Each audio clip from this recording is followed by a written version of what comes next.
Hello, my Teaserking family. How is everybody today? Well, we did sports, we did baseball, football. Now let's talk economics. As I follow what the customer wants. So the customer says, "Hey, now let's break them out." So far it's okay. It's a uh, little tired. It always takes me a minute to get into the flow where I'm flowing my thoughts going, and it just switches from baseball to gold. But we will get into it. So um, I'm seeing a lot of get out of this, get out of that. And they don't really know why there's going to be a recession. Well, we know, and it's like I tell you this a year ago, and they're finally getting into oh, there could be a recession, or buy gold, or get out of this. So the first thing is to get out of paper, as we talk about all the papers inflated because this is worthless. So if you're in the stocks, you're in the bonds, you're in the housing market, you're in the banks, get out. And the simple reason is, do you trust this or do you trust gold? Well, I think you trust gold more than you trust this. Why? Why do I trust gold? Why? How are you putting me in gold and not into the US dollar? Well, you got to trust your government. It's not limited. So what do we learn from Mahomes cards? We learn it's 50 count. It's very limited. We learned this has $150 trillion between the petrodollar. There's 130 trillion outside the US, and roughly 21 trillion printed by us, and that goes up every 90 days to pay the debt. A trillion, or trillion five, I believe. Every 90 days they have to print out of thin air to pay the interest on the debt to the other countries. So it's not like they can just avoid the interest. There's no demand for this. Everybody's getting out. They're de-dollarizing, as we've shown you on the BRICS.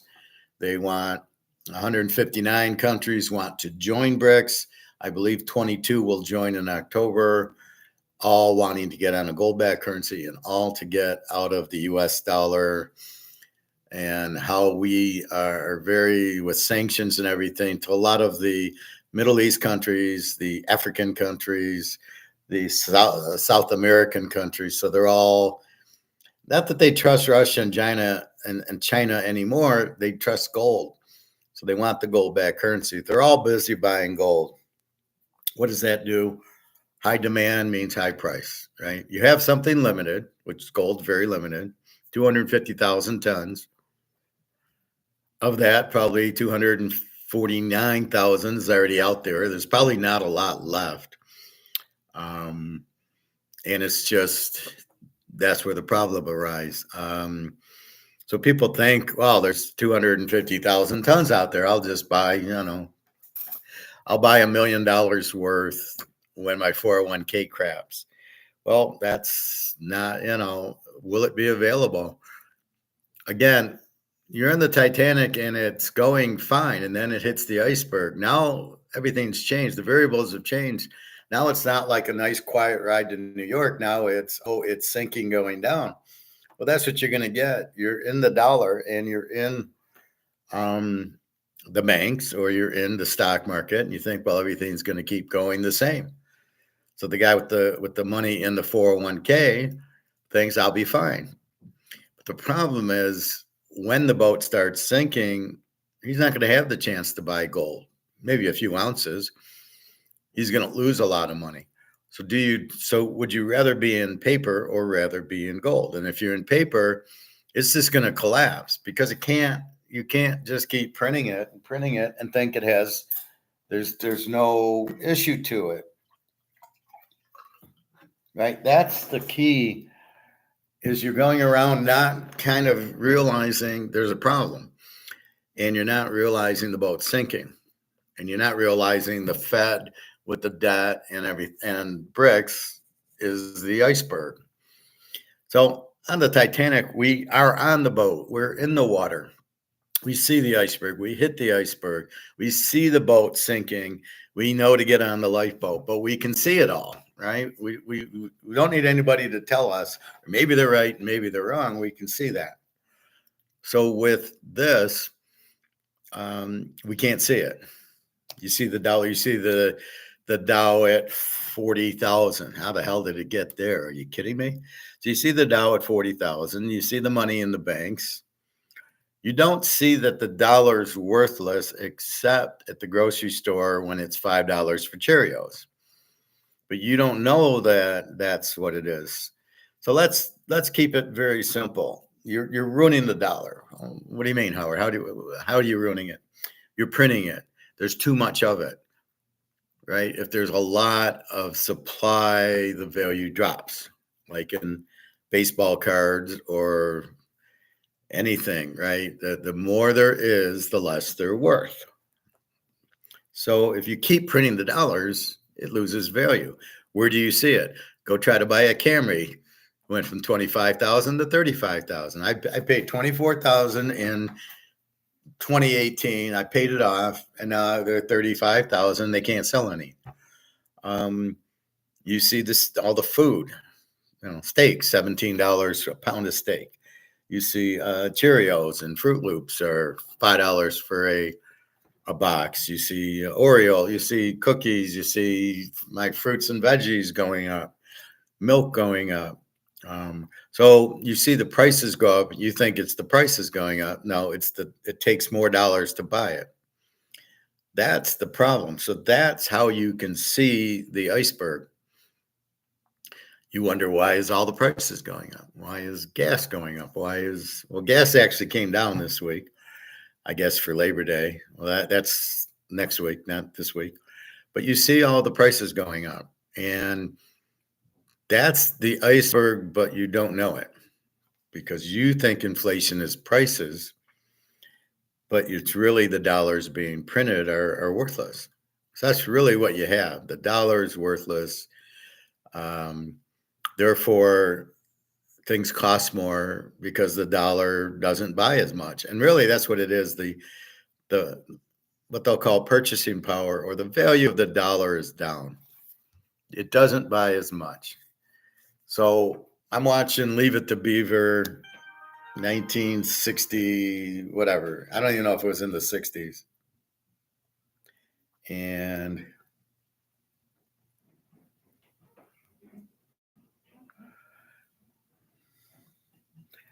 so it's in the 60s, and him and the Beav and Wally go to the movies. And Ward gives him $1. Ward's the father, in case you don't know. He gives him $1 each to go to the movies, get popcorn, and he's asking for change back.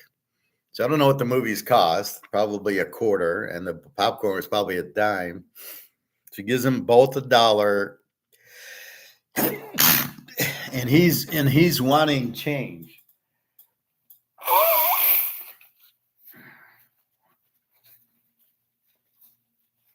I don't know the exact year. I think it's 19. It could be late 50s. It could be early 60s. That's how powerful the dollar was. You would go to the movies and popcorn for less than $1 and give change back. And the father wanted the change. If I give my kids $5, I'm not looking for change, or $10, right? When I give the girl, I give Daria $100 for a coat. I'm not even expecting change on 100. But that's the thing. That's how valuable the dollar was. Ward wants change. Don't forget my change. You said it twice. So in other words, here's $1, and I expect 50 cents back, and that was valuable. That's my point. So the dollar was valuable, and you could tell by prices. However, you can't tell by all prices, because some prices can't go up because the market won't allow it, like the Camry. You can raise the Camry to 35,000, but if nobody buys it, you're lowering it back.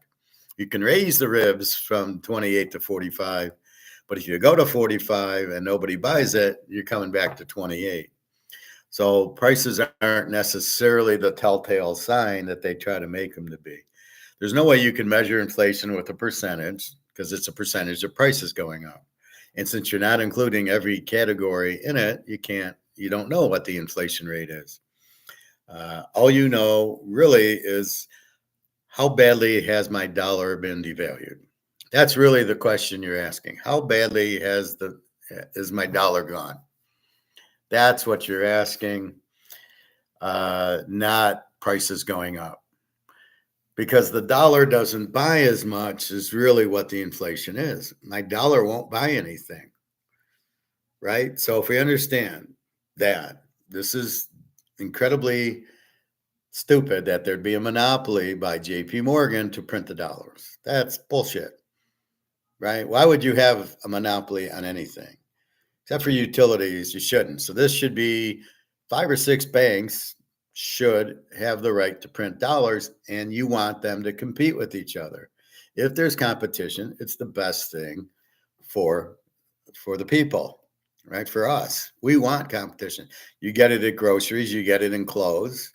I can buy, what is this? I can buy Polo, or I can buy, um, the sailboat. I can't think of it. Or you can buy Brooks Brothers, right? So you can buy Brooks Brothers, you can buy Polo. But you want the competition, you want the choice. And what you have in the dollar, there's no choice. It's a monopoly, which is what JP Morgan loves to do, is monopoly, because he can't handle competition. If he can get it, he knows it's the best thing, because then I can charge what I want and you have to take it. That's the problem with monopolies. It's funny how De Beers fucks up their monopoly. They have a monopoly on diamonds, and they're so stupid. It's not a good you need or demand. All right. I don't need a diamond. I don't need it to eat or shelter or to wear. It's for when I get married, I buy it once. But you priced it so high that I have no demand. On our anniversary, I'm not getting her a diamond. I'll get her gold. And De Beers fucks it up. They should be very cheap on their diamonds. They should be extremely cheap and sell them. But instead, they're very expensive, and now they're coming out with the zirconium or zirconium or whatever, where they're fake. It's another's fake diamonds. Which, how do you give your fiance or wife or girlfriend anything fake? That's ridiculous. So, but again, you don't buy diamonds. I mean, you buy gold, or you buy other jewelry that is not as expensive. So you've got a monopoly and you're fucked up. The difference in the dollar, everybody needs it. So the question is how do we know that the dollar is losing value? Well, they want to say it's prices. Well, let's look at the prices going up. That's the inflation. Look, Oreos went up 50%. But year over year, they haven't gone up at all. They've maintained. So inflation's calm. No, it isn't. It's not going to go up every year. You got to take it back to the base. When Oreos were $2, now they're $5. So it's got to be like a 5-year inflation, not a year over year every month. Oh, geez, look, it's only 2% now. Well, that's bullshit, because they can only like I say, can Canadian Club raise their price? What if they can't raise their price because of the competition, Doers and the one with the Crown Royal? So they can't raise their price. Okay, so does that mean there's no inflation? Well, no, because it's apples and oranges. Inflation is not prices going up, as I said. It's the value of the dollar dropping. And it's so convoluted with the FX rate. So versus the euro or the Swiss franc or whatever, you see the dollar being worth X or Y. But what you don't see is the dollar, what it's worth. It's worth nothing. It's lost 99% of its value. I argue that it's lost 100% of its value, but you don't realize it. You don't realize it doesn't buy anything. It buys very, very little, but you don't realize it. You just think, well, I can still go to the grocery store and buy Oreos and chocolate chips. So, of course, it has a value because I can still use it. Well, even in Venezuela, it's 600,000%, or Zimbabwe. They can still use it. It won't buy anything, but you still can use those dollars. The price fixing is a problem. When you price fix goods, you take the market out of play, and then you say, well, you've got to sell Canadian Club for $25. Well, that doesn't work. It cost me 30. I'm not going to sell it for 25. Why are you setting the price? Let the market set the price. So you always want the market setting the price. That's the key to it. So they've scammed you. This is like a Madoff scam into belief, like you never knew what Madoff was doing. You didn't know he was really not doing any transactions. He was taking in money, and with that money, paying you out. And you'd always get 15% of the money he brought in. I don't know why he chose that number. He could have easily done 10%, or at the end, he could have done 5%. Well, guys, I didn't get as much. I can't give you 15%. And then maybe he would have saved himself. But it was all Russian run anyway. So that's the problem. But this is where you're trapped at. You believe inflation's prices, and you, for some reason, they're telling you year over year, which absolutely ridiculous. What are you looking at? Gold, they're keeping the price down. They're manipulating with these options. Gold's not even at free market where me and you set the price. It's at the government, i.e. the banks, JP Morgan, setting the price with derivatives. The gold price isn't even close to reality. It's at least 10 times higher. It's probably close to 10,000 an ounce. When I go buy it and I see it for 2,500 and I know it's worth 10, I just dance all the way out, just waiting for that price to be realized. And now we have the catalyst, which is BRICS, with their 159 countries ready to go on the gold-backed currency in October. And I showed you Mark McGuire, and that's his thing. I won't redo Mark McGuire, but we'll show you.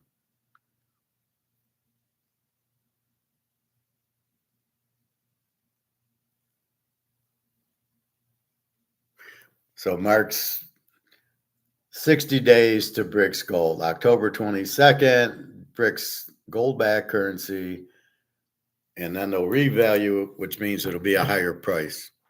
Without the market, it'll just be, we need 5,000 an ounce or 7,000, whatever it is. And then you hope it's free market from there. Why is gold valuable? Because it can't be printed and it's highly demanded. So if you want to invest or you want to protect, so Egon talks a lot about protecting your money. So what he's saying is they're printing this to death, or they're printing this to death, or they're printing his Swiss franc to death, or the British pound to death, or the yuan or the yen. They're printing way too much, and the value of, because it's printed, the value, you lose value. There's too much printed. There's not enough demand for it because people, it's not limited. So, what drives the price? Demand. Low supply, high demand, high price. High supply, low demand, low price. Now you have no demand for the dollar, as they can't sell them in treasuries because nobody will buy them. We have to buy our own. So like I said, that's like me selling this Mahomes card and I buy it. I put an auction on eBay for $1,000 and I'm the one buying it. Well, did I really sell it? No. That's what's happening in the dollar. So people are doing that. So what you realize is, so what's wrong with the dollar? They're printing it to zero, not the prices per se. There's no way inflation is 2%. This whole Boo Powell thing, the Fed, it's 2%. They ain't going to lower rates. And even raising rates to slow the economy doesn't stop inflation. It slows the economy, causes unemployment. But they're more worried about employment than fucking the dollar up, which I can never understand. So in other words, they want to raise interest rates to slow the economy, slow the demand for goods and services. And then since there's no demand for Coca-Cola, they'll lower their price from $2.95 a bottle to $2.50 a bottle for the 2-liter.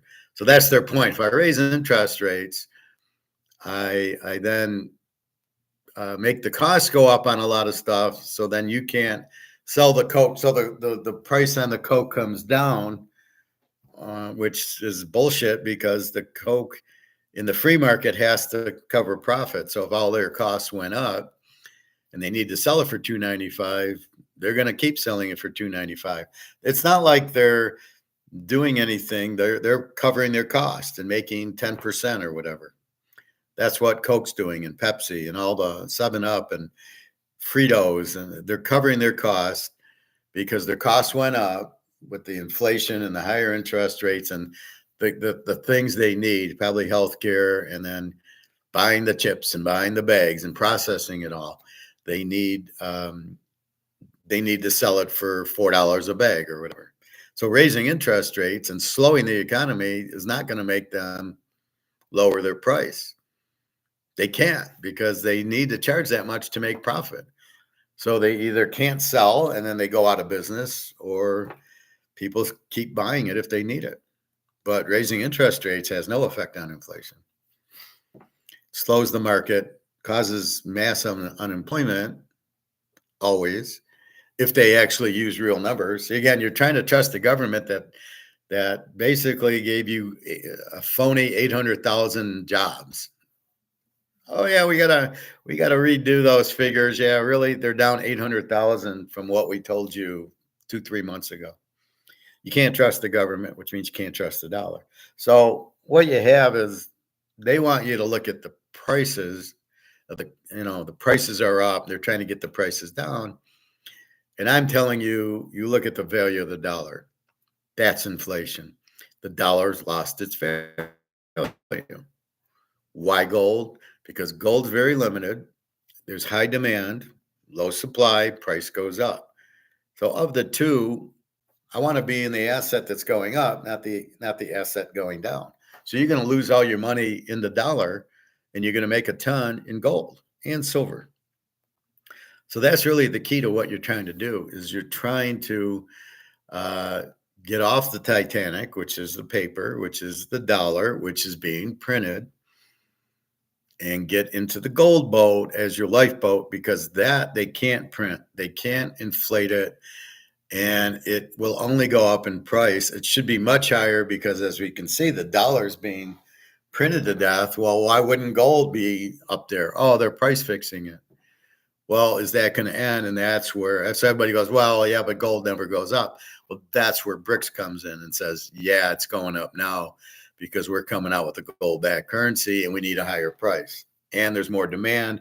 Everybody in all the central banks in the whole world are buying gold, but the U.S. And that's really what you look at. Who's this?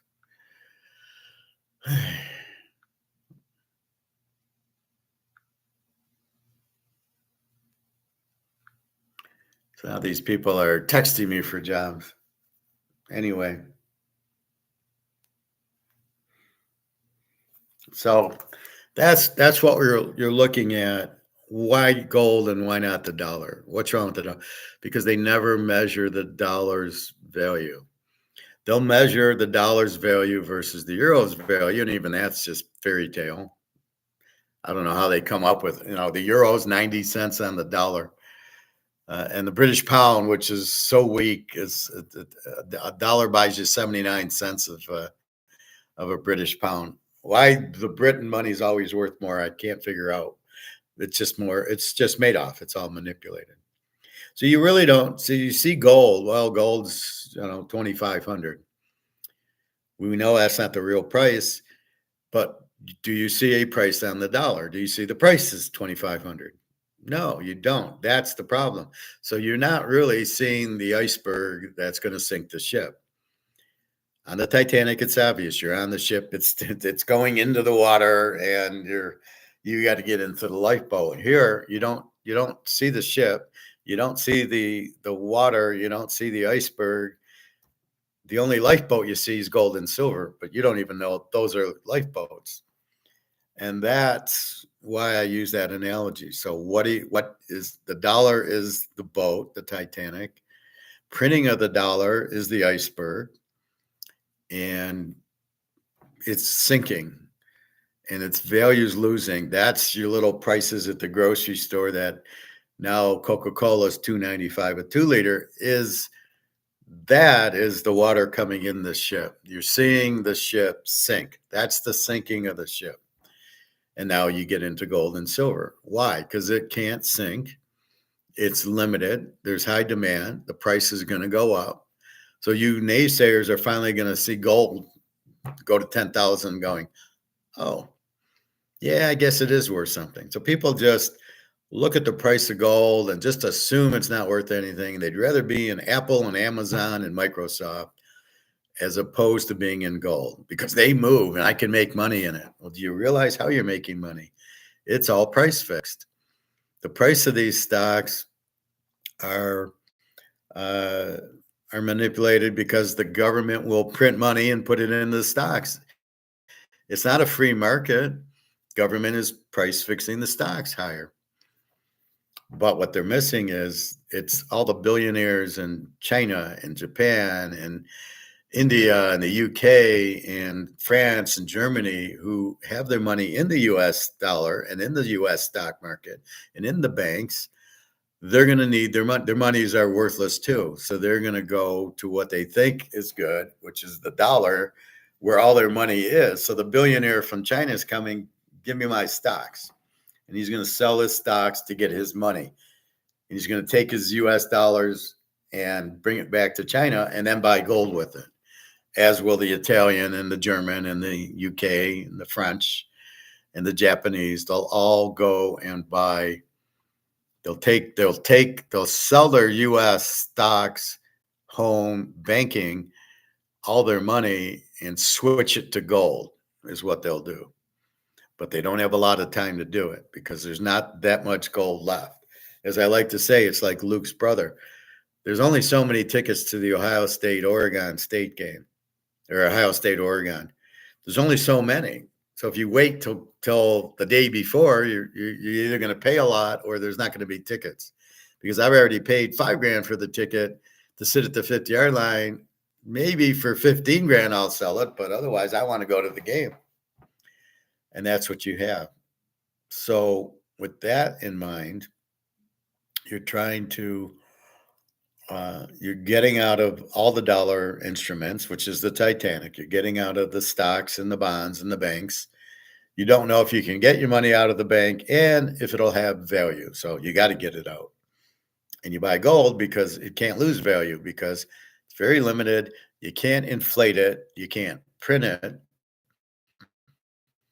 You can't just make it up. You can't, well, let's go print 1,000 ounces of gold. You can't do it. You can in this. Hey, let's go print $1 million of this. They go print it. Let's go print $1 trillion for the debt. They'll just do it. And the way the governments are run, they think, well, we'll just keep printing. We'll just keep printing $1 trillion. We're fine. What can happen?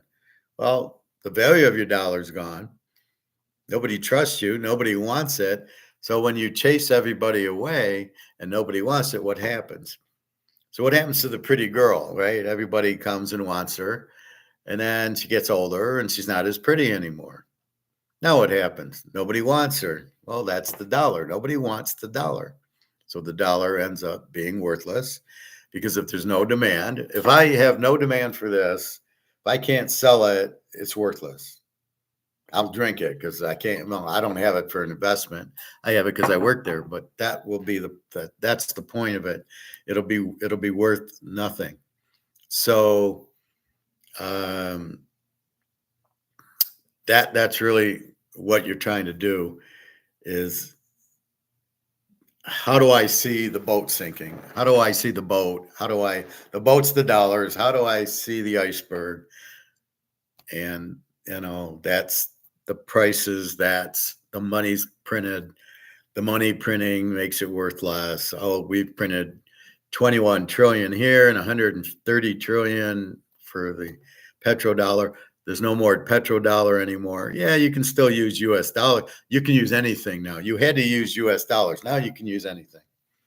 So China's using that, but then they're going to come out with BRICS because Saudi Arabia wants to get paid in gold.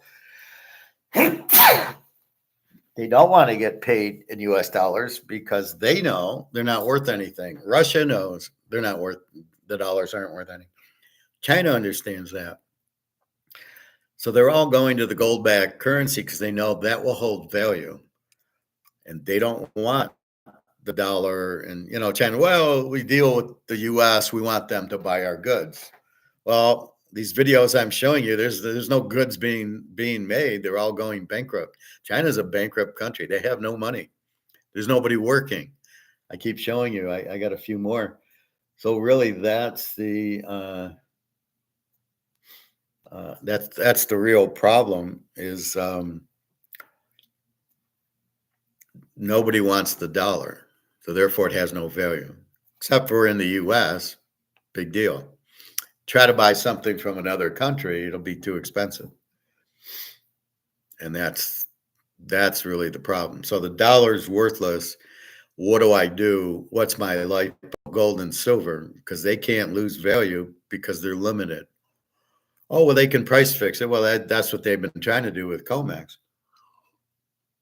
They've been price fixing it, and that doesn't work. It's not a viable outcome is to price fix on comex the gold and silver. Silver is really cheap. It's $30 an ounce because of the price fixing, but it can't hold. There's too much demand for it. Again, if you have something limited with strong demand, the price will go up. Gold we can see is 25.20 as of Friday. It'll open tonight about 7-ish. And then you can track what's going on. I think it'll open really big. I think we'll see 2,600 soon. Well, the options expires Tuesday.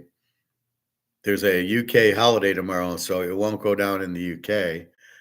So it'll explode up until 10 o'clock when the US desperately tries to get out as all their options expire from trying to price fix it, but they lose billions of dollars, which they just print to cover it because they're going the wrong way.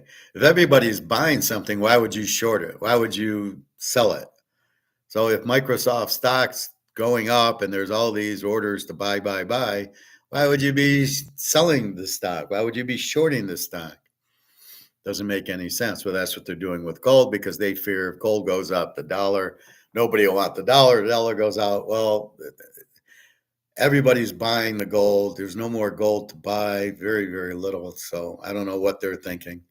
Their thinking's flawed, but that's where you get the Keynesians who think government should spend. It's all I do is drive around in Detroit, and it's crazy. There's so much construction all over the place. Every road, every highway, there's construction because that's government spending. Because they think, if we spend money, that'll help the economy. Well, not if you build. If you're doing road repairs, it's not. There's no revenue in it, right? You're just spending. You're spending tax dollars, which you don't have, and you're doing that, which is crazy. So anyway, if you get anything on a call on like, oh, you owe federal taxes, it's a Ponzi.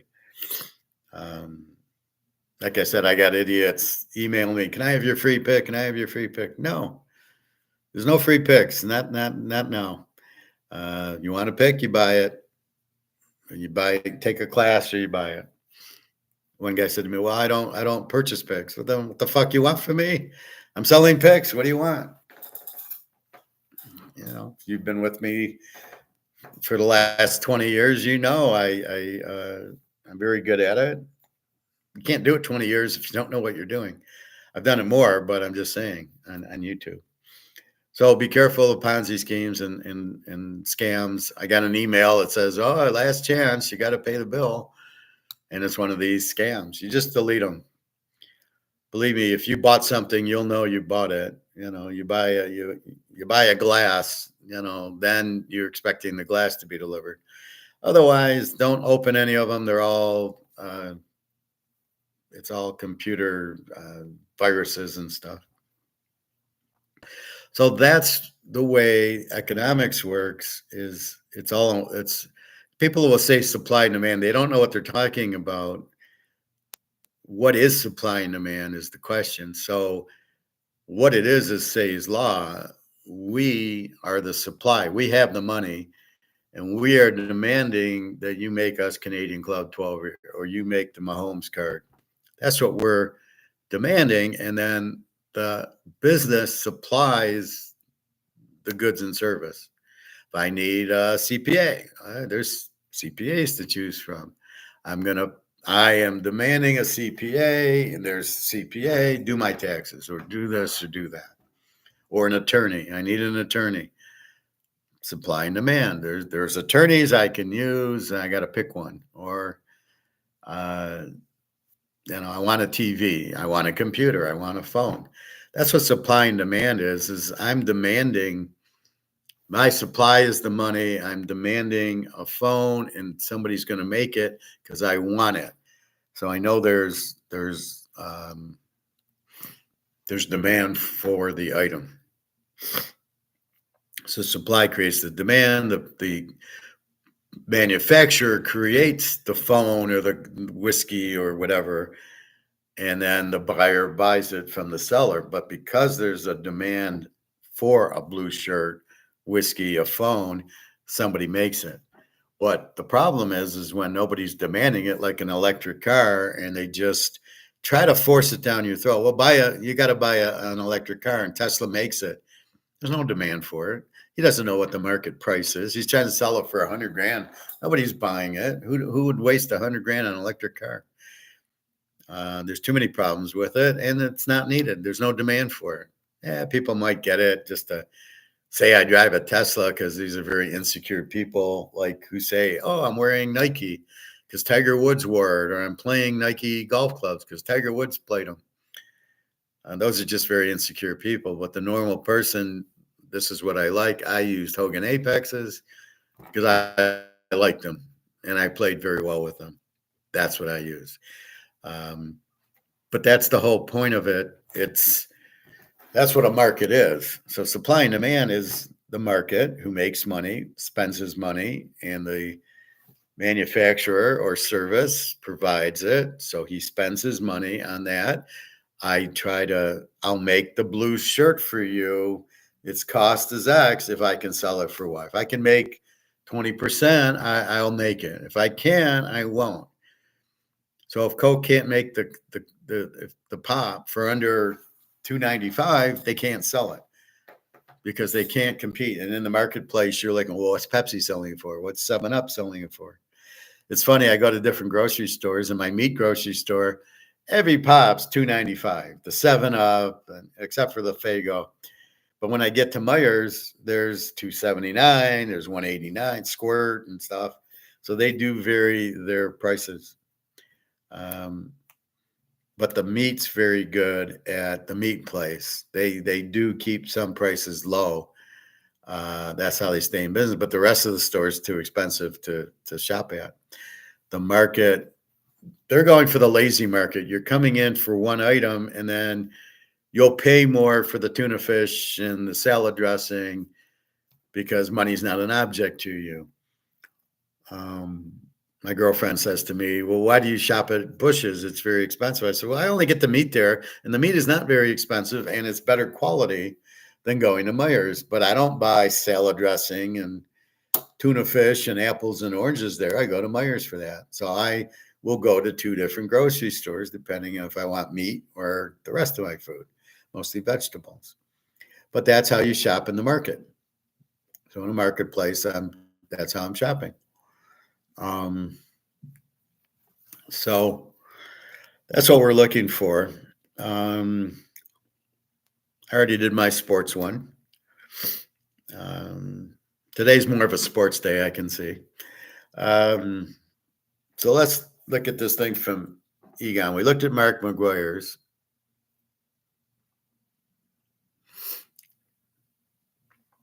So Mark says in 60 days for brics gold. And I'll show you just a quick summary of his.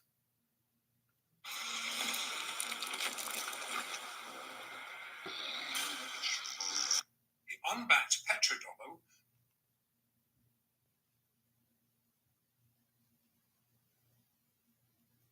looks to hunt out fresh longs or shorts, depends on which. This is really the summary. Around the moving averages, they can be relied to be there. But the Indian silver buying is off the scale, as is China silver buying. This is the level where commercials will be short covering into dips. So what did he just say? As I just pointed out, high demand makes high prices. So he's saying China and India, silver demand is huge, but the price is not reflecting that. So you're like, why isn't it? Why isn't it free? So you got to understand it's not free market. And then what do you do with it? Well, you assume that silver with high demand price will go up on it. It's very limited. So low supply, high demand. So that's a key there, that the silver price has hit the iceberg and that price is going to go through the roof. So anytime you have strong demand, price goes up. When you don't, price goes down. Don't have demand for the dollar, you do in silver. Fixed for a second time above 2,900 for the first time really since the 2nd of August. Now, India is currently buying more gold than China, who's currently importing a record amount of silver. However, India is also competing to buy silver, coiling the disconnected oversold futures-driven silver price suppression scheme to extremes. If you remember, we'd already pre-drawn this higher low, slightly higher, but higher low. And if you remember, we also showed how this was deeply technically oversold when we drew in this circle here, this low, which was based upon this particular oversold condition. In fact, really, this buying had already become evident last Friday. As soon as spot gold tripped off, those buy stops at 2,500 that we just looked at a minute ago. So spot silver closed above 29 spot, and it's now closed above 29 spot for 3 sessions, but fixed twice above it. Also, given that the SGE is importing record volumes of silver. That's Shanghai. The moment 2,500 spot gold was overcome, the SHFE traders began to also pull the buy trigger into deeply oversold comex and spot silver. And that's so spot silver for delivery and upcoming direct comex loadouts.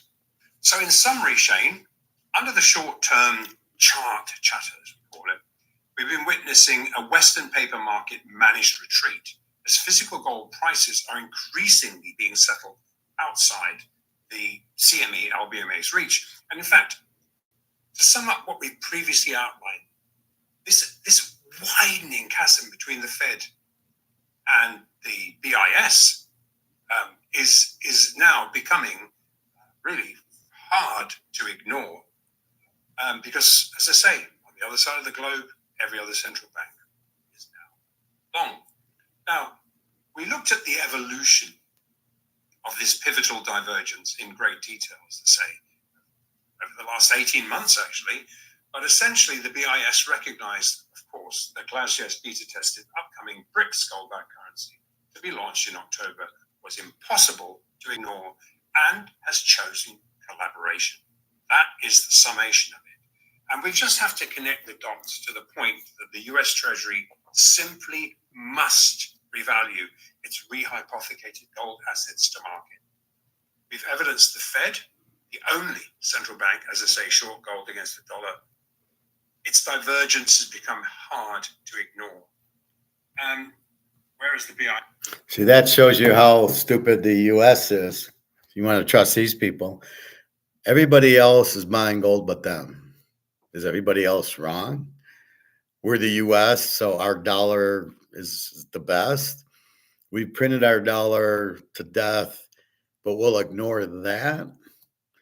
And then he says again, gold-backed currency coming October for BRICS, which is right now 10 countries. It's going to be 22, I believe, at that summit with 159 planning to join.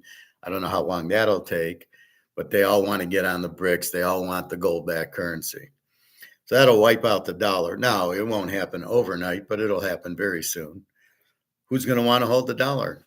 And if you're in dollars, you want to get out of dollars because you want to buy a gold-backed currency. You want to buy gold because you know gold's going to go up. It's simple. That's what supply demand is. The demand is up. for gold and silver, and the supply is very limited, which means the price goes up. So if you understand supply and demand, you go, wait a minute, short supply, high demand, high price. Okay, yeah, we do have COMEX price fixing it, but can it stay? Are they always going to be able to price fix it? No, because of brics. So now it's going to change. Now we have a new variable in the equation, and that's why I don't like these algorithms that these baseball managers and football coaches use, where they're too stupid to coach and they just look at, oh, I'm supposed to go on 4th and 2 because the algorithm says so. And it doesn't say if I don't get it, I lose the game and all that stuff. So that's the problem. They don't know how to coach. So just because somebody's like Dan Campbell, do you think he's really a good coach? He might be a good motivator and gets the guys to play, but is he a good coach? Would you rather have him or Bill Walsh? Would you rather have him or Vince Lombardi? Would you rather have him or Bill Parcells? Right? So it's not even close. You'd rather have Parcells, Walsh, Lombardi than Dan Campbell. That's the part everybody misses. They just think, well, he's a good motivator. Well, nobody's arguing that point. He's just not a good coach. Anyway, so as you can see, you go into the demand. So why is the U.S. there? Hey, Pat. Oh, no problem.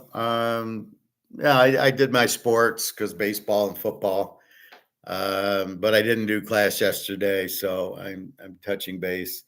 There was an Egon thing I want to read to you, but I'm really like, why are we buying gold versus the paper? What's happening in the paper? And the fact that you can't tell the paper is the Titanic. You can't, you're on the boat, It hits the iceberg, you can see it. You're sinking, you can see it. You need the lifeboat. But in dollars, you don't know you're on the boat. You don't know the iceberg's there or what it is. You don't know you're sinking, and you don't know what the lifeboat is. So this is more, you have to understand than see it. And that's what I'm trying to discuss here. Again, I just brics October 22nd going out. Let me do a little bit more. Has a mandate to revalue physical gold as the only other liquid first year asset class to trade against US Treasuries.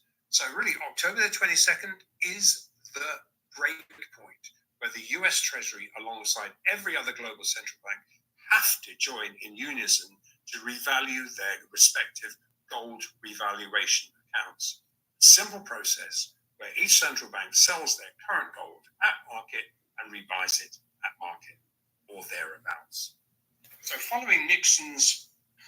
So did that make sense? I'm going to sell it at market and buy it at market. Then why even sell it and buy it? Why don't I just hold it if I'm doing that? So that didn't make sense. So I'm going to sell it at 2,500 and buy it at 2,500. I don't know what he's thinking there, but it doesn't make sense. 53-year fiat experiment finally coming to an end. We're just about to privileged to witness, the next pivotal event, the launch of the BRICS gold standard hegemony. In direct opposition to the Fed, BIS has already moved to embrace a gold standard. So, guys, there's only one question. There's no question. So that's really that's the differentiation of that's what creates that's the iceberg. BRICS is the iceberg. So you're sitting there with the dollar and they're printing it and you don't notice anything. You notice when you go to the store to buy something that it's more expensive, but you think costs are going up. You don't realize the dollar's going down. And then bam, here's the iceberg, BRICS, October 22nd, gold back. The BIS is endorsing it. The only thing not is the central bank of the U.S. And what's inflation? It's basically the value of the dollar going to zero or dropping. So it's $100 used to buy X, right? Uh, Now $100 buys Y. It buys a lot less than it used to. My example was Leave It to Beaver. Ward gives it the Beaver $1 to go to the movies to get the ticket and popcorn and wants change because the change is valuable to Ward, the quarter or 50 cents, whatever he got. Now, if he goes to the movie, it's what, 10, 15 bucks and $10 for popcorn, and nobody's asking for change. So that shows you that what's happened to the value of the dollar, where it used to, you could go to the movies, get popcorn, and give change, which was wanted for something where you probably you're going to the movies, here's 20 bucks, and you're not asking for change. So the value of the dollar has gone to nothing. It's lost 99%, and I think 100. So basically, inflation is the fact that the money has no more value because it's being printed and used. And let's just say the supply is massive. And that's what inflation is. It is not prices. It is the fact that the dollar has lost its value. That's basically, in the real world, what really inflation is. It's not it's gone up 2% or down 2% or any of that bullshit where they're looking at prices year over year. What the fuck does that got to do with the dollar? The dollar is worth less. The fact that that Coke couldn't raise its price is because the market said you can't raise your price. If you raise the price, you won't sell any. And that's what the market is about. I'm gonna, it cost me $35 to make this. I'm gonna sell it for 50. If the market will allow me. What will the market allow me to sell this at? Oh, $50? Okay. Cost me 35, I'll sell it. And if my costs go up to 60 and I can't sell this for 70, then I can't make it anymore. Or, well, I raised it to 50. I raised it from 50 to 60 because of the inflation, but I can't go any higher. So I still raised it. Does that mean inflation's gone because I can't raise this price anymore? No. It's the market saying, nope, we're not gonna buy it. And that's why you see Coke buy 2, get 1 free, or Fritos buy 1, get 1, or Oreos buy a box, get another. That's what it is. So that is what inflation is. It's the money losing value. That's why you go in to buy gold, is because gold doesn't lose value. It's very limited and it's highly demanded, which is what Mark McGuire just told you, that all the central banks want it. Bank of International Settlements is in agreement. It'll be a gold-backed currency in BRICS. There'll be 22 countries and another 159 want the gold-backed currency. Everybody wants the gold standard. The U.S. has been killing everybody who went on it, like Saddam Hussein and Gaddafi. So these little countries are scared. But now, if BRICS is coming out with it, they're all jumping on board going, yeah, we want that. We want that. And that's what's happening. So that's why you get into gold. You can't inflate it, which means you can't print it. You can't copy it. Gold's gold. You got to dig it out of the ground and mine it and then make it into a coin or jewelry. That's it. And people are looking at it with meters going, no, this isn't real gold. So you can't fuck with gold. It is only what you dig out of the ground, and it's very limited to 250,000 tons. That's it for the whole world. That's the problem. So that's the point. Why you get off the paper and you get into gold is they can't print the gold. They can't inflate it. It won't lose its value. And you can see it's gone from basically 1,600 to 2,500, maybe a year and a half. On its way to 3, on its way to 5, on its way to 10,000, and even higher. And when the dollar collapses, because you can't keep printing it,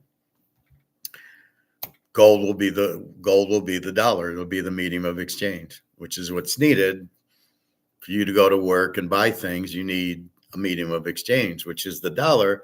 But the Fed isn't supposed to ruin the dollar and ruin the value by printing so much. So they think we can just keep printing and it won't have an effect. Basically, they're idiots. We call them Keynesians, which are worse than idiots. I'm looking at this 50 most beautiful villages and small towns in Europe. And then I'm going to, I'm going to go there. Germany, France, Spain. They're very beautiful. Greece, um, Italy, very nice.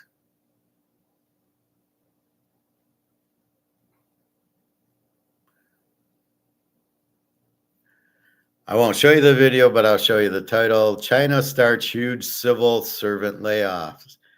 So China is going broke. They're laying off. They're out of money, basically. Huge civil servant layoffs. So you think China is very powerful, or I heard somebody saying, "Oh, that'll be the reserve currency." No, it won't. It's broke. The only reserve currency you can have is gold. People don't like it because they can't print it and cheat, right? So you have the George Soros and the mafia, and these people want the dollar, not gold, because they can say, "Give me $1 billion," and they print them $1 billion, and off they go.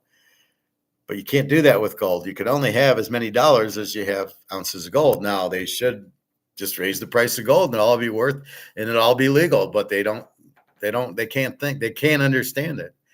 So that's the problem. So gold, if you would just buy a bunch of gold and let the price run, you'd make a lot more money than printing dollars that are worthless.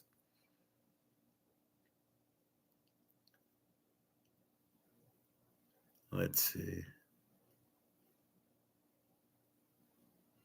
So here's one. A series of billionaires fled China. Let's look at this one.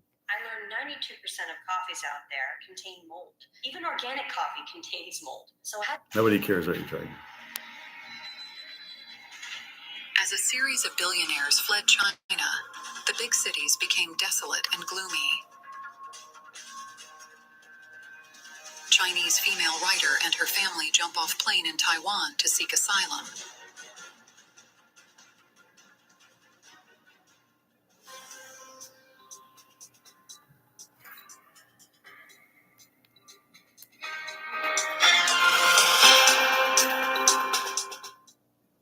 China saw the world's largest exodus of high net worth individuals last year, and is expected to witness a record exodus of 1,500 people by 2024, dealing a further blow to its already severely weakened economy. The economic situation in the mainland is currently extremely gloomy and desolate. A place once considered the world's factory, with a bustling past of growth and development, is now enveloped in a sense of sadness and desolation. Once luxurious and highly developed cities such as Beijing, Shanghai, Shenzhen, and Guangzhou are now shrouded in a very bleak atmosphere. Companies and stores are closing and going bankrupt en masse, and unemployed workers are homeless, sleeping on the streets every night. Consumption is stagnant. So you think China is so powerful? They aren't going to war. They don't have any money to go to war with. That's crazy. Why is Russia having problems? I saw that comment, so I will respond to it. It's just supply and demand of the ruble. I don't get, well, they've obviously printed a lot of rubles. They'll probably go to a gold-backed currency also, Russia, as they have a lot of gold. But, again, the U.S. with the sanctions doesn't want to make the ruble look strong, so they keep it weak. Again, the economy's fine. Daria just bought a coat there and she's working and everything else. So, again, Putin's got a lot of gold. So the ruble might be a little weak, but it'll be gold back soon. And then they'll be very strong. So they're just waiting their time. But who really controls the pricing of the ruble? See, people look at, it's Putin and it's war and it's their fault and they're evil. So nobody wants it, basically. How does the government increase people's purchasing power? By going to a gold-backed currency. If you have a dollar and you keep printing it, what happens to it? You've created a higher supply, which makes the demand go down, which makes the value go down. The only way, if I'm running the country, what I do is I throw this away. And I say, we're going to a gold-backed currency. And then everything would be fine because you can't fuck with gold. You can't print it because it's impossible. You got to dig it out of the ground.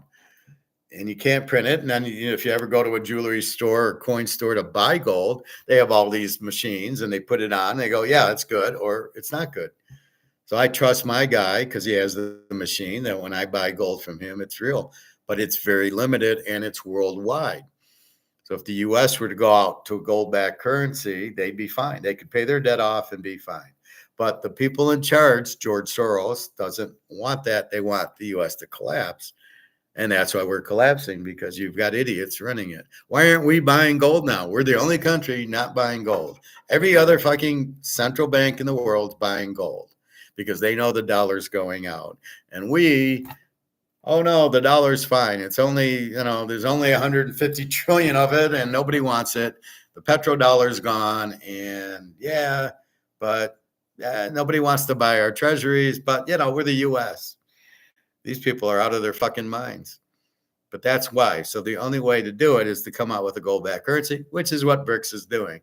Look at China. They're broke. What are they doing? They're going to come out with this BRICS gold-backed currency, which will be all of BRICS. And all of a sudden, they'll be the rich guys because, as you know, he who has the gold makes the rules. And that's what will happen. So you can see China folding because their dollar's hyperinflated. There's no economy. Nobody's working. They can't find jobs. They don't have anything open. There's nobody making product to hire people. Therefore, they can't spend because they don't have money to spend. The banks are collapsing. The people can't get their money out of the bank. You got $100,000 in a Chinese bank. You can get 5,000 out. That's it, and that's what's coming here. So that's the problem. So all the billionaires left. They're all oligarchs, probably going to, I don't know, Spain or Italy or somewhere, Cyprus, where they've got all their money. They will be buying gold if they haven't already. The rich guys don't understand gold. They probably won't buy it.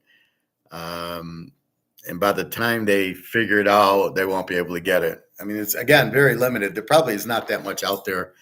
When I buy, it's because somebody sells to my store.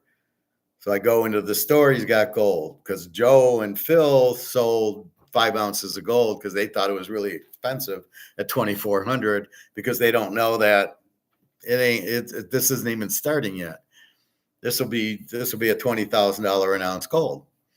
Because as these dollars go out, the rich billionaires from China and the UK and Italy and Germany and France and Japan, what are they going to do? Well, they know their dollars are useless. They're going to buy gold, but there's not that much gold to buy. So therefore, what do? Then you got Egon with all his guys who already have the gold in the mountain in Switzerland. Well, that's part of the 250,000 tons. China's got 60,000. Russia's got 25,000. Now you got Saudi Arabia and Dubai and India stacking up the gold. So when I buy 5 ounces, it doesn't mean a whole lot, but these guys buy tons. But that's how you have a sound dollar, is backing it by gold, because you can't inflate gold. It can't lose its value in a free market. This is price fixed, and it's still now 2,500 going to 3,000 because the BRICS countries say we want a gold-backed currency because they understand the power of gold, that you can't fuck with it. We'll be rich and your dollar will be worthless, and that's where we're headed. That's the iceberg about to sink the paper Titanic. So you get your money out of the stocks, out of the house, out of the banks, out of the bonds, and put it in gold, and then watch the gold go up and watch the dollar and the stock market and the banks go under. And that's the problem. And all they got to do is come out with a gold-backed currency, and there'd be no problem. But the people in charge want the U.S. to crash. Isn't that fucking amazing that you let George Soros run the U.S. and he craps and crashes it, and nobody does anything? And India, what about India? Their inflation's the same thing. They printed so many rubles, or Ryambi, that it's worthless. You can't keep printing these. They go worthless. unless it's gold and silver, because you can only print as much gold as you have. So if you have $1 billion worth of gold, you can print $1 billion worth of paper. Now, if you need more money, what you do is you make the gold price go up. So let's say here, how would we pay off our debt? Buy gold. We don't have any. Buy gold, and then price it at whatever you need, $20,000, $30,000 an ounce. Sell the gold, and that would pay the debt off. So you buy as much gold and then make the price $40,000, and that will pay off your debt. That's the only way you can do it. You can't do it any other way. They don't get enough revenue in, and they can't, and they go, oh, well, we'll tax people. Even when they don't sell, they're like, this is so ridiculous. Well, you didn't sell your stock yet, but we're going to tax you as if you did. Well, I didn't. And the law is I only pay after I make money. And if I didn't sell it now, I didn't make any money, I'm not paying the tax on it. I mean, these people are they think we're the biggest idiots in the world. And we know they're the biggest idiot in the world. Why not buy cheap gold and sell the government? Why not buy cheap gold and sell the government dollars? That's what I did. I got out of the dollar. I mean, this is like all I got is this dollar. I mean, I sold my dollars to buy gold. That's exactly what you do, because soon you won't be able to use this to buy gold. This will have no value. And does anybody really want this for the gold? So if you wanted to give me $2,500 for my ounce of gold, I wouldn't want it. I don't want to be back on the Titanic. I don't want to be back in dollars. I'm getting out of dollars because they don't have a value into something gold, which is going up. It's a common sense play. So why would I want to get back into the dollars? So unless you give me a whole lot of them, which I can immediately turn around and do something that I need, maybe I have a health thing and I need $5,000 for this. Okay, then maybe I sell my ounce of gold for the 5,000 and use it to immediately pay the hospital. Okay, that would make sense. They're still taking that crap, that, good for them. But the gold, you'll be able to sell it. You'll be able to sell it. The question is, how long does the dollar have a value? And it's not much longer. It might linger on, but it's really, look at Rome. How long did it take Rome to collapse? But this is what happened in Rome. They printed their money. They took the gold and silver out of their coins. They printed. Nero burns the country down because he wants to put up marble instead of wood. And then Rome says goodbye. And you had terrible leaders, which sounds like what's happening here. You have heavy inflation, which sounds like what's happening here. I mean, we're this close to being Rome, right? And we don't have Julius Caesar to help us. Why not? Why not buy cheap gold and sell it to the government? Well, why doesn't the government buy gold and then raise the price to pay off the debt? Well, they're not intelligent. You've got idiots running the government. That's the problem. You don't have people qualified. That's the problem, right? Me running the Treasury, I would explode the Federal Reserve. I'd get rid of it because it's absolutely useless. And I would buy as much gold as I can at these cheap prices because we're the ones manipulating it. And then I would simply raise the gold price and then take the dollars that I have times the high gold price, pay off the debt, because you can't just ignore the debt. People say, well, we won't pay off the debt. Well, who's going to give us a penny? We need to use treasuries to make money. That's how we make money in this country. And if we default, nobody will give us a thing. And we can't. Right now, we're buying our own T-bills. So what good does that do? So that's the problem. But that's what you're doing now, is you're selling your cheap dollars. This is worthless. This is worth 1 cent, right? Go to the grocery store and see how much you get for $100.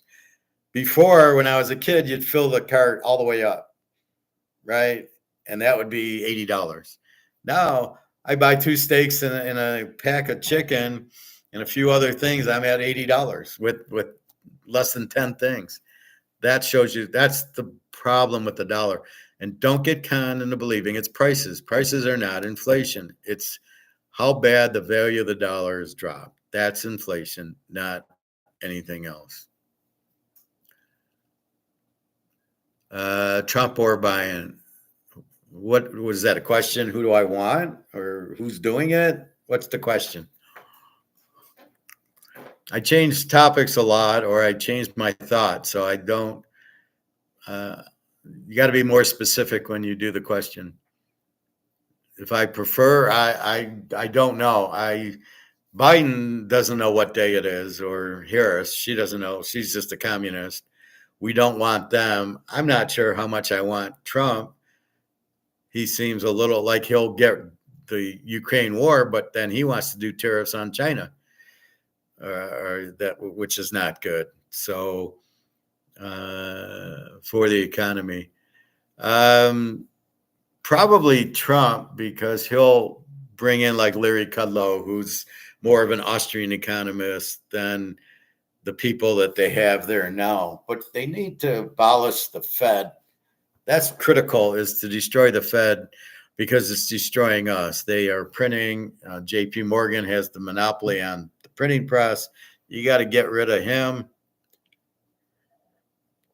What you don't understand is the banks run the government. So JP Morgan, with all the being the lobbyists, all the senators and congressmen just do what the lobbyists, here's $1 million. This is what I want. And they go, okay. They're not running. This is a puppet government. Lobbyists give them money. They do what the lobbyists say. So who's running the government? The lobbyists, which are George Soros, people, the defense contractors run by George Soros. So you're letting this Nazi run the government. You wonder why the government's bullshit. So does it really matter if Trump or Biden is in? Well, maybe Trump's a little bit more like, no, I'm not going to let this happen. This I don't know. But that's what you have. So Biden's an idiot. Again, he doesn't even know what day it is. So he's not doing anything. He's not leading. And he's trying to be communist. So we don't really want him or Harris. Trump's not as communist, I don't believe, but he's still, we'll see what the government. I need somebody who's free market. I need me to be president, or it's free market, Austrian economics, kill the central bank, gold and silver back the currency, good laws, get rid of all these judges that are corrupt, that are political, very low taxes, free trade. And that's so the biggest thing in a country, I wrote this down. So the strong country, lower taxes, low government spending, gold standard, free trade, and a constitution. And the constitution has to work. And you can't change the constitution. I don't understand all this well, we're going to put an amendment in. No, it's the rule book. It's like football. This is the rules of the game. You got 4 downs to get 10 yards. Yeah, we want to change that to let's do it in let's say you got to go 9 yards, and you got 4 tries to go 9 yards instead. No, the rule book says this. That's why I hate these kickoff changes. What are you changing the kickoff for? They're still having the kickoff. I see no value in people standing there. I think it's more dangerous to try to start like that. I think they'll blow more hamstrings. Like, okay, go to full speed. If you're running, you can kind of glide and then go faster. I think there'll be far more injuries with this kickoff than the other kickoff. I don't see any value, and I don't see any kickoff returns. They're trying to make returns, but I don't see any value to it. Why are you making the change? There's no reason to make the change. Oh, injuries. Well, it's football. You're going to have injuries. And in government, you've got these idiots that aren't qualified. This is the problem. You should have a qualified president, a qualified treasury guy, a qualified, and half the shit should be gone. The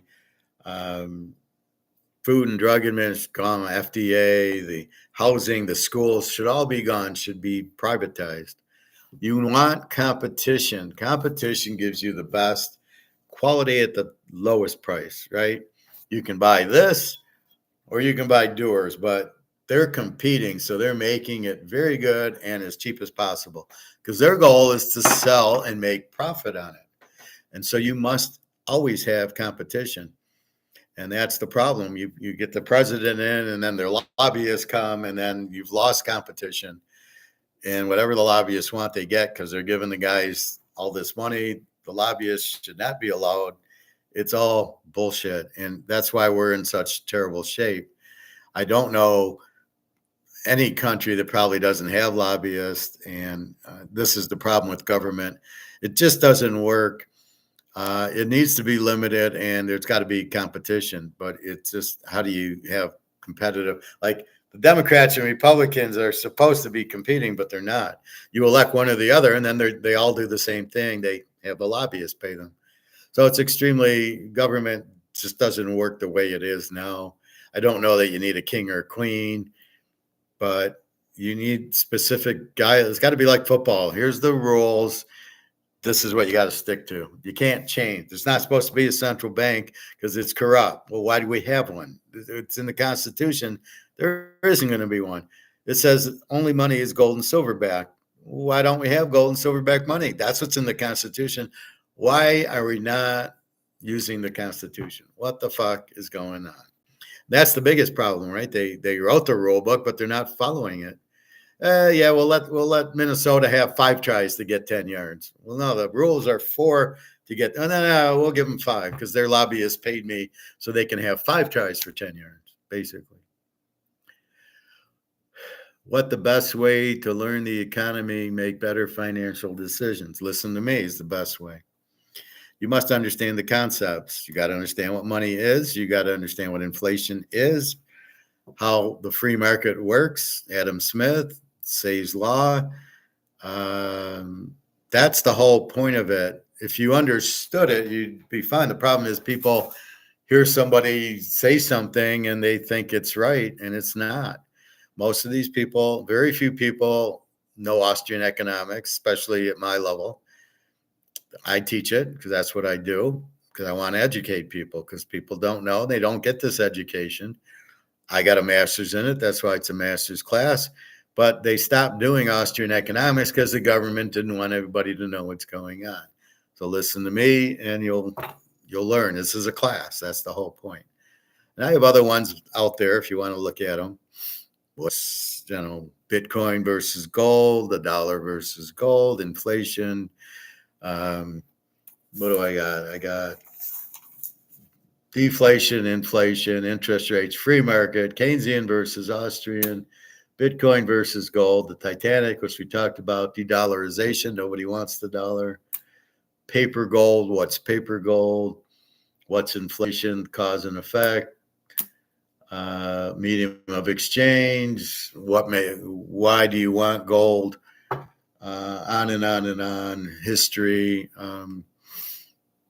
Why do these countries who are the superpower fail? Because they inflate. Every one of them, including the Roman Empire, printed the money, inflated it, made it worth nothing. People found the gold, and the Turks took care of the Romans because they had the gold, and just go down the list. And the governments with the gold eventually get rid of the gold for some reason. It gets corrupt. And then they start printing money, and then there goes the country. And we are right there. We have printed ourselves to death. We are gone. The only out is gold, but we're too stupid to understand gold because the people running the treasury, like Janet Yellen and Boog Powell, are a bunch of idiots. And they think it's prices, and I'll do it, And like Powell, I'll do an interest rate cut, and everybody gets excited. Like, dudes, it doesn't matter what he does. We're fucked. The dollar's worthless.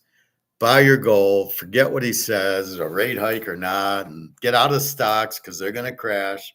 Because all the people from the other countries who realize this are going to sell their stocks and their bonds and get out of the banks and sell their houses because they need money as they go broke in China and everything. They need the money. So they sell the stocks, get the money, and buy gold.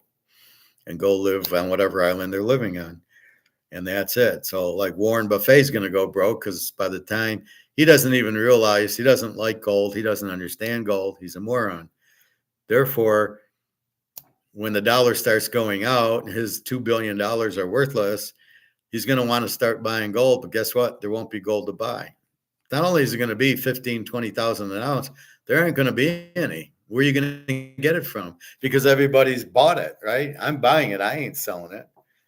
So there's no gold to get, except for these idiots who are selling their gold when I go to the store and there's a couple ounces of gold available because Joe Blow just sold his gold to the coin dealer, and then I buy it from the coin dealer, and we're all happy. The guy got 2,500. I got it for 26, but I'm able to buy more ounces. Everybody's happy. And the store guy made $100. He made 100 and I made 20,000. Everybody's happy. Pat, I can tell in Singapore that the Titanic is sinking. The economy is bust. Well, China, Singapore, Japan, just pick a country, Germany, all of them. They're all bust in every country because every country has gone the route of the dodo. They've gone to the paper dollar, not backed by anything. It's all toilet paper. It's all Kleenex. Just like Germany, 1923, or Zimbabwe now, or Venezuela now, you need the wheelbarrow because it's not worth anything. Their idea is to print the money and then that'll pay for things. But what they don't realize, when you print the money, it's worth even less, which drives gold up higher and higher. So if you just sit in gold and you go, I'm in gold, I don't have to worry about any of this shit. What Powell does is meaningless. The stock market's going to crash. I don't give a shit. I don't have a nickel in stock. Like I told the guy at the gym, he's telling me, I go, where's all your money? Oh, it's in my 401k. And I go, well, it's going to go to zero. You're going to be broke unless you buy gold. No, I'll be okay in that. So then I'm leaving and he says, well, I'll see you in the soup line. He's joking. I go, no, I won't be in the soup line. I don't have any stocks. I'm only in gold and silver. I don't own stock. So therefore, I won't lose anything. I'm going to gain because I'm on the elevator up and you're on the elevator down. So just because you have $1 million in stock, we just talked about it with Luke's friend, he's got $4 million in his 401k. Yeah, in monopoly money. And when the money goes to zero, you're going to have 4 million times zero. You'll have zero. Good luck trying to find gold because at that point, your money, nobody, see, if it's me and the dollar going out, I don't want your dollar for my gold, right? You can't give it. You can give me a Picasso or a Van Gogh, or you can give me a Mickey Mantle card for the gold. That's fine. But you can't give me fake bullshit money. I don't want this for my gold. This is worthless.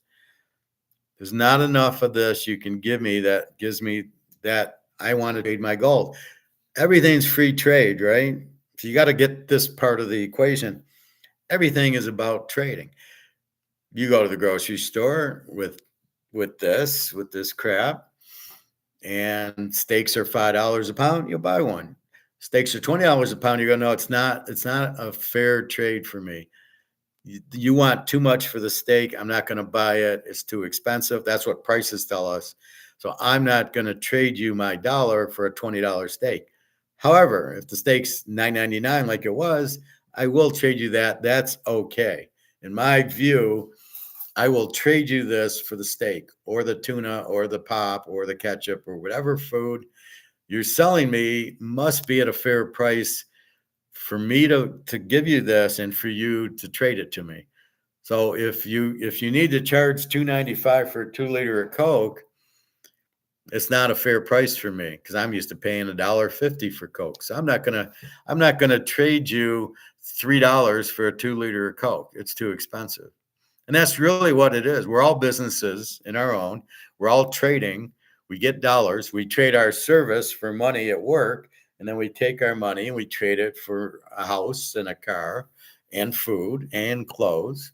So this was $100. This is a polo right over here. This was $100 at the store.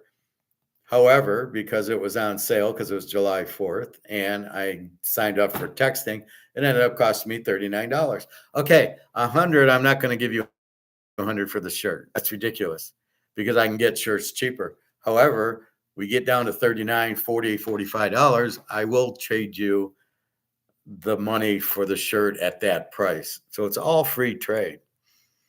We just don't realize that's what we're doing. We're trading our dollars for goods and services, but if it's too expensive, we don't make the trade. The trade has to serve both parties. I'm selling the cauliflower at a fair price, I'll buy it. At a high price, fuck you. I'll wait till it goes on sale. I do that with avocados. They're like $2.29 now at Meijer's. I go to Walmart, they're 98 cents or $1.08. Okay, fine, I'll buy them there. It's an avocado. It's the same fucking thing. So that's where I'm willing to make the trade. You're trading me money for football picks. Okay, at the right price, you'll give me money. If it's too high, you won't, but you'll benefit because I'm accurate and you'll make money on the picks. So then you go, oh yeah, it's worth buying the picks because I'll make money with it. So everything's about you're trading your dollars for goods and services until the dollar has no value, which is what's happening now. The inflation has made this worthless.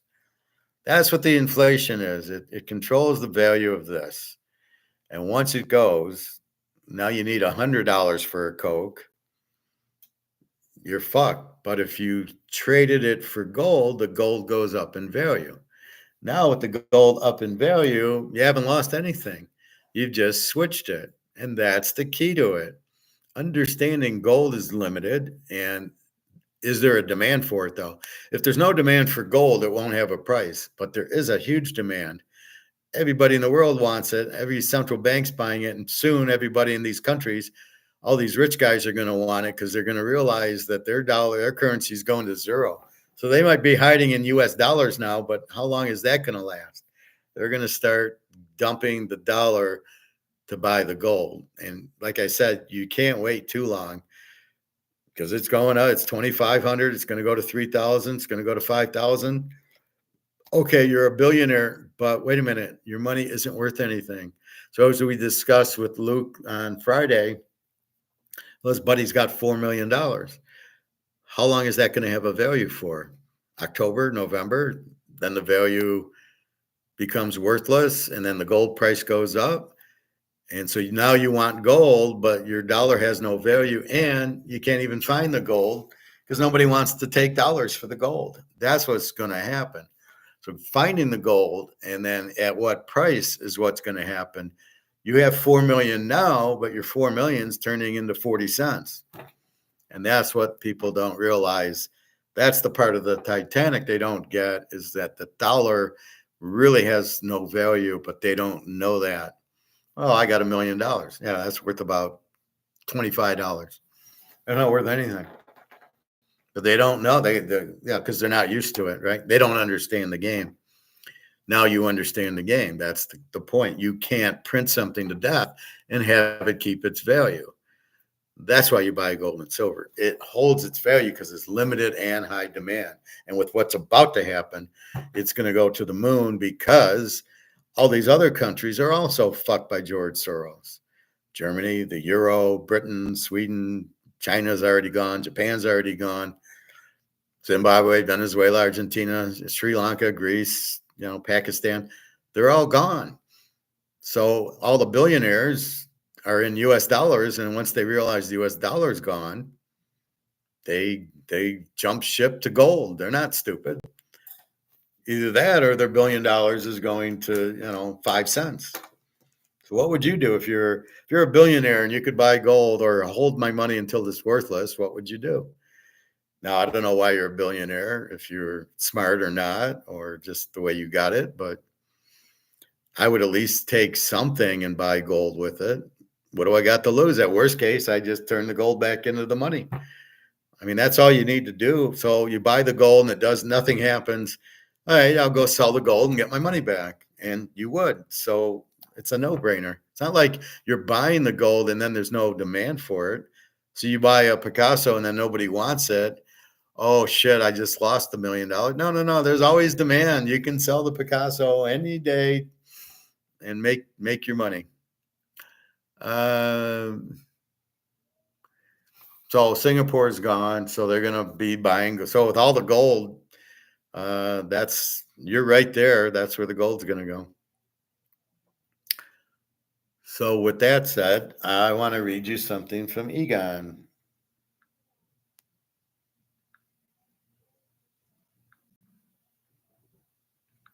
So I was looking at Twitter yesterday and I saw Egon.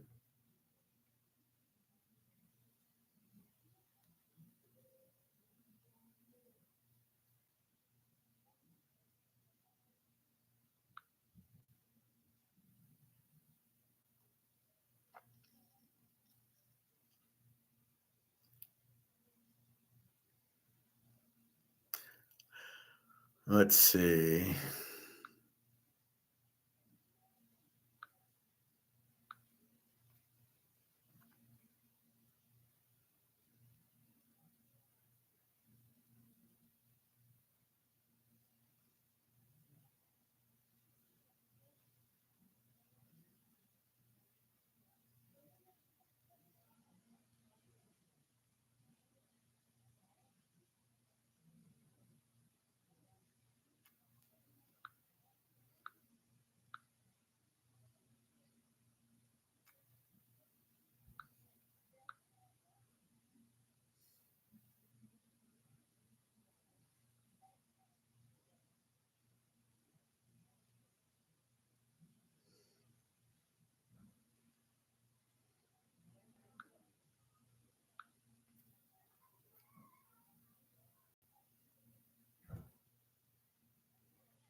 All right, so I'm going to read you.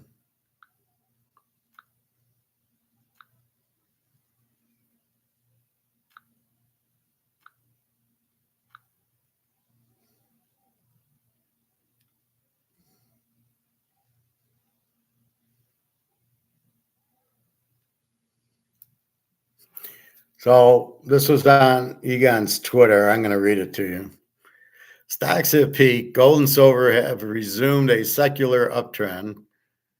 Price targets later in the article. U.S. 10-year Treasuries yields are headed much higher, mean the value of the bonds are going down. The dollar has peaked. These are brave predictions, especially since forecasting is not his game. I don't really care if I'm right in the short term. We're now at the point when risk is at its maximum. This is the time to get out of the bubble assets, stocks, bonds, property, and the US dollar. Now, this is Egon. I'm just reading it. I know we agree, so it's a lot of what I'm saying, but this gives you a different value. In highly leveraged bubble markets, things can turn so quickly that paralysis hits investors, and then they wait for a pullback or the Fed to get out at higher prices. This time might be different, which means many investors will ride the market to the bottom, maybe 75 to 90% lower. So what he's saying is, you'll own a stock, you'll own Amazon and whatever, and you got $1 million in it.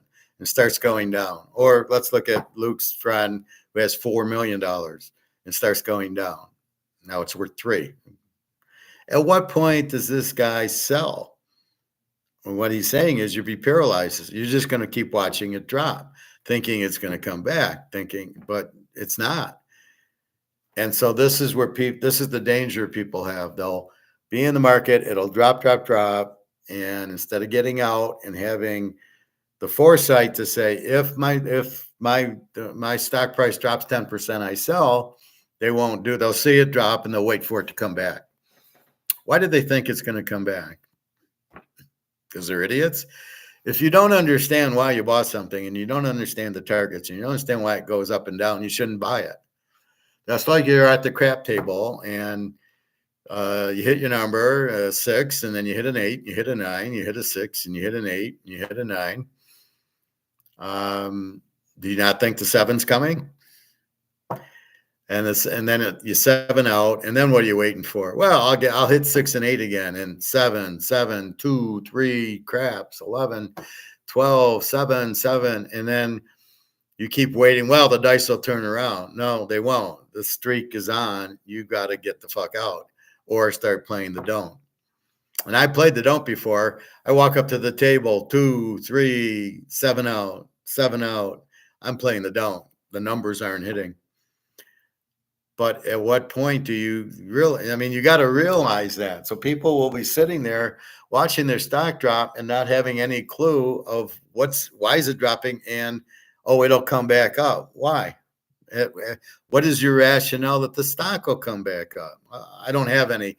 I just feel it will. I mean, that's about what you're dealing with people in the stock market. Pat, for a long time, the derivatives held the perception for gold down, so very few know why to hold gold. Well, the derivatives it's not a market. It's not a market price, a free market price. Like I tell you, a Rolex, you see a $100,000 Rolex, that's free market. That's what the market determines the value of the Rolex. Very limited, very beautiful, high demand. Rolex has 100. But in the market for gold, they've kept the price down. So people go, well, gold doesn't go anywhere. Yeah, but it doesn't go down either. Gold pretty much in the range. Now it's starting to move because of what brics is doing, right? And then they've changed the rules in the derivatives where they can't, they got to do Basel III compliant, where they got to, if somebody takes delivery, they got to sell them their gold. And that's what's changed. So now it's starting to move up. Do you think people understand what Basel III is? No, they don't understand what gold is. So now we're breaking away from the derivative price fixing to free market. And now the price is moving. And people won't see it because they think, well, gold doesn't move. And why should I buy gold? It doesn't go anywhere. But they don't realize, what they don't realize is their dollar's going to zero. Nobody realizes that because they don't show the value of the dollar. And then secondly, they don't understand that if I just hold gold, it doesn't do anything. I'm way ahead of the game because I'm out of the dollar. So they don't understand to get out of the dollar. They might buy stocks with their dollars thinking they'll make money there. They have an idea to make money, but they don't know how. So they call up their broker, financial planner, buy a real estate trust, or buy Amazon, but they'll never say buy gold because there's no commission on it. So it's like I say, it's like going to a Chinese restaurant and ordering up fried chicken, or let's say something else. Let's say ordering up a pizza. Well, you're not going to get it at the Chinese restaurant. They don't sell it. They don't sell gold in the stockbrokers don't sell gold. It's just not on their menu. They can only sell you real estate trust, annuities, stocks, and bonds. So that's all they're going to push. There's no reason to push gold. They don't have it to sell. They don't get commission on it. Even though it's the right thing to tell you to do, they don't care because they're in business to sell and get commissions. That's the problem going to a stockbroker. So unless you run into me, you don't know what's going on. You're not buying gold because you don't see it do anything. I remember being at the pool years ago at my condo, and I talked to somebody about gold, and he says, well, it doesn't move. It doesn't do anything. I lost money in it. How'd you lose money in it? Well, I bought it, for 2000 and it went down to 1900 and I sold it. And you're like, first of all, this is not a stock. It's money. Secondly, it's manipulated. So the real price is not what it should be, but we're finally breaking the glass and getting to real price. That's the whole point of it. So that's what people don't understand. And if you don't understand it, how can you play the game? That's why I try to teach you what risk is, what gambling is, how to play poker, how to play gold and silver, and how to get out of dollars, all because the market is rigged for the dollar, but it's blown up because brics brings gold into the game and the dollar can't compete with gold. That's why you buy gold. And so we know what's going on. So we buy the gold nice and cheap. And everybody's sitting there with their heads in the clouds going, what the hell do I do? What's going on? I'll buy Amazon. And they don't get it. So you've got to understand that brics is blowing up gold and silver. And the comex is being blown up by Basel III, where they have to deliver and sell the gold, and that's the killer right there. So gold, here we go. And as you see it, 25.12. This should be a huge day because the Europe is closed for a holiday. They must have Labor Day this Monday. We're closed the following Monday for Labor Day. So you can see what's going on. So, well, since 1973, the derivatives have controlled the price of gold. And even with that, gold used to be $32 an ounce. If you'd have bought it in the 70s, so even if you did, and even if it is price fixed, it's now up to 2,500. You still would have made a fortune.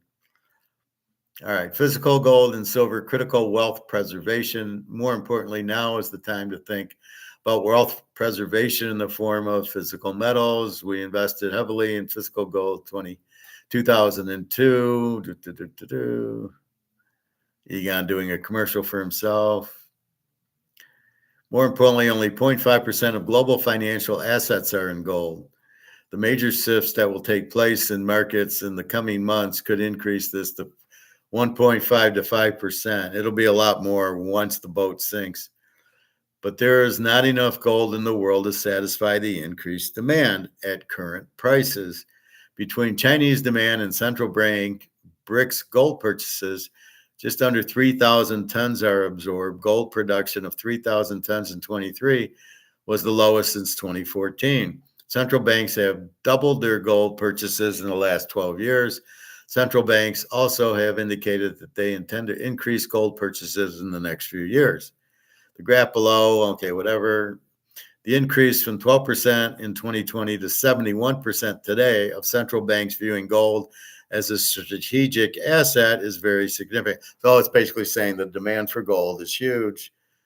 That's why the price will go up, as I've been stating this whole class.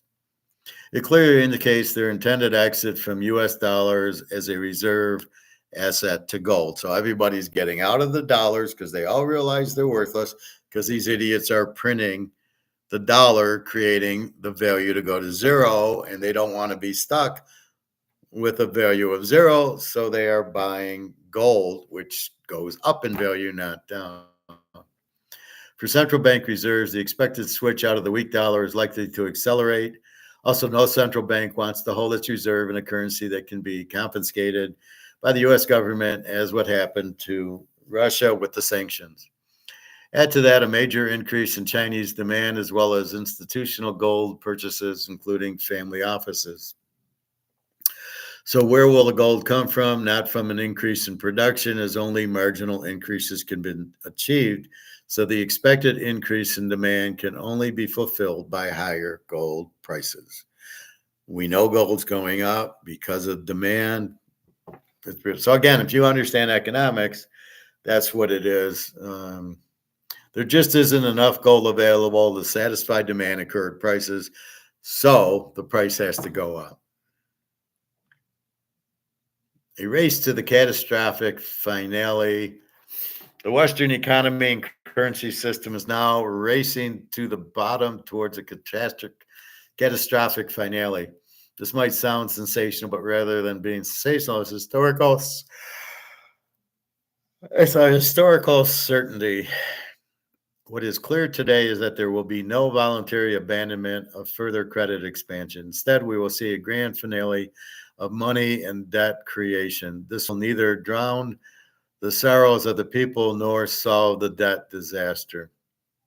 Instead, it will lead to debt defaults, implosions, currency collapse, recession, inflation, hyperinflation, political unrest, social unrest, more migration and no border controls, further geographic conflicts, shortages of products, food, eventually an implosion of major parts of the financial system. Sounds like fun. So is all of or most of the above fantasy or scaremongering? Yes, of course it could be, but based on history, major areas always end in a similar fashion. Since we're looking at a global bubble of proportions that have never occurred in history before, no one can predict the exact timing of the unraveling of the biggest debt and asset bubble in history. So what about timing? Well, I am willing to admit that I've been wrong before, but we must give credit to the Western governments and central banks for temporarily saving the system at a massive cost. This has led to the top 0.1% having created unlimited power in the last 15 years. The difference between the super rich and poor have grown exponentially. Desperation. Having recently visited a Van Gogh exhibit at the Archipelago Museum in the Archipelago of Stockholm, which reminded me of the desperation of man. So this is the Van Gogh he's referring to. Van Gogh produced 400 oil paintings and 700 drawings. Still in his lifetime, he only sold one painting for 700 francs. Van Gogh had mental problems, most certainly exasperated by a lack of income. In an action of desperation, he cut off his ear. In recent years, Van Gogh paintings have sold for $50 million to over $100 million. Too bad these are posters. This is a poster on my wall and not a painting. In recent years, Van Gogh paintings have, Van Gogh's actions show us how desperate people or notions or nations commit desperate acts. The world will experience many desperate actions in years coming as especially the Western world economy implodes. U.S. debt growing exponentially. U.S. total debt has quadrupled in this century, and U.S. federal debt is up 6 times since the year 2000, up 4 times, or by 26 trillion since 2008. We are certain is that deficits in the U.S. are continuing to expand. This is absolute catastrophe, not wanting to happen since it's already happening in front of our eyes. I expect inflation to go up substantially. And probably, see, he's still looking at prices he doesn't get. It's just the value of the dollar losing its value. Be above 10% in early 2025. The interest costs can only be printed and never paid. Add bank failures, much higher Social Security payments, higher military costs, and we can add a few $1 trillion annually. Nobody realize that the U.S. is on its way to perdition. And if we look at debt to GDP, it was 58% in 2000, it's now 122% going up.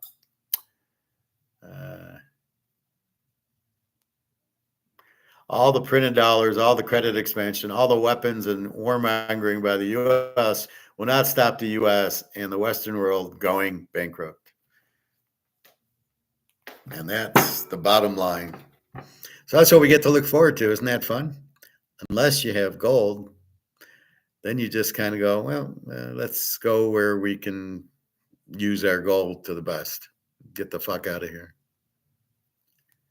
Egon is spot on. I can sense that the sudden moment is coming. Well, why the U.S. at war with Russia? Because they think they can, again, they're Keynesians. What does Keynesians believe helps the economy? Printing money. They think if you print money, you save the economy. But we know that's wrong. The dollar is what's fucking up. The value of the dollar going to zero is what's fucking the economy. Government spending does not help. That's why the Great Depression was the Great Depression in the 1930s. It lasted 15 years because of this idiot FDR, and Keynes was his financial advisor, said, do government spending. And how did that work? Oh, yeah, it didn't. And that's the problem. The government spending never works, but that's what we're doing now with these wars. Look at all the money we're spending on wars, thinking that that will save the economy, and it won't.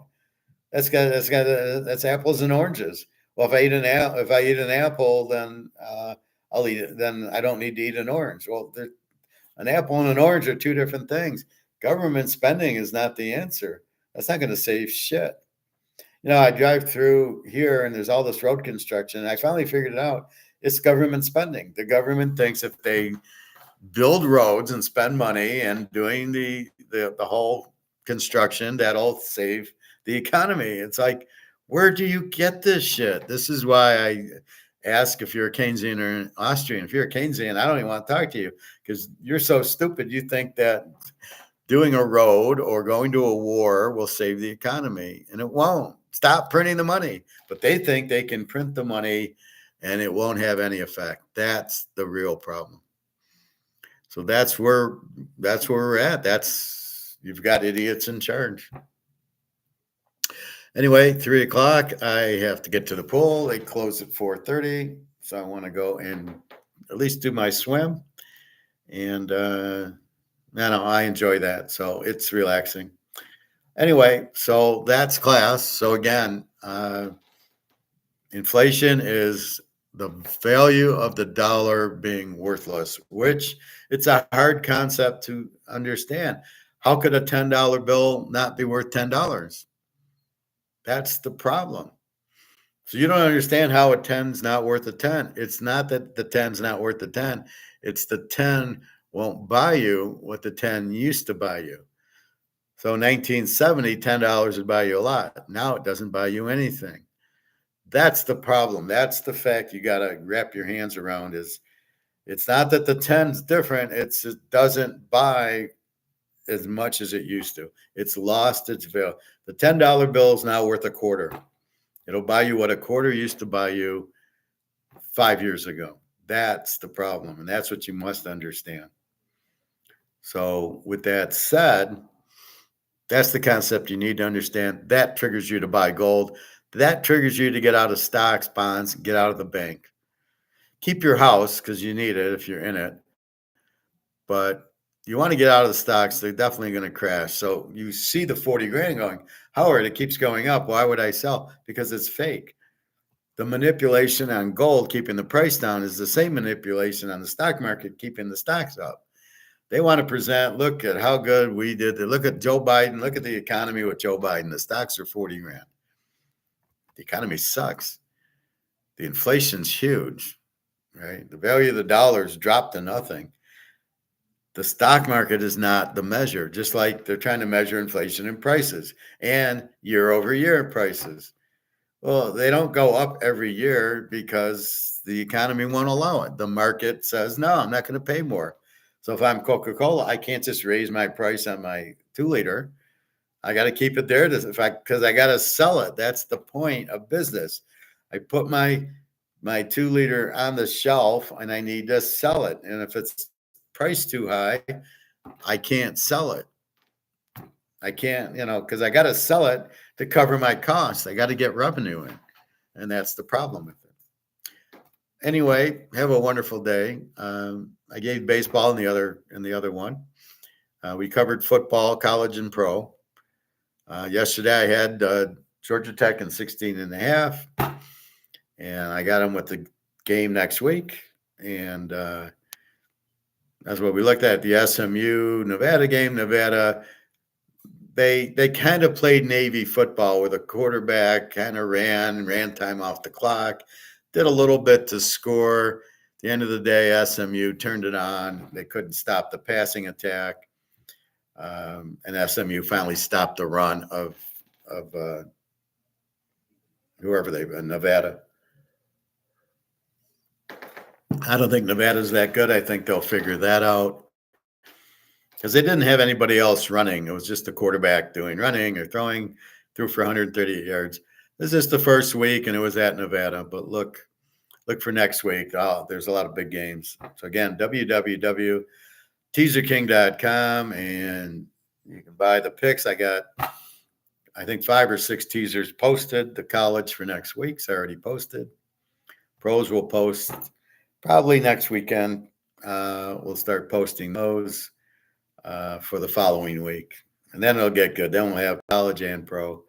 And off we go. Again, $25 for the class, pro, $25 for college. And I'll walk you through everything. I'll give you what my predicted scores are, my picks, my locks, and everything else. Or just purchase the picks, and you'll get it that way. All right, everybody, www.teaserking.com. Have a nice day. I'm off to the pool. Ciao. Enjoy.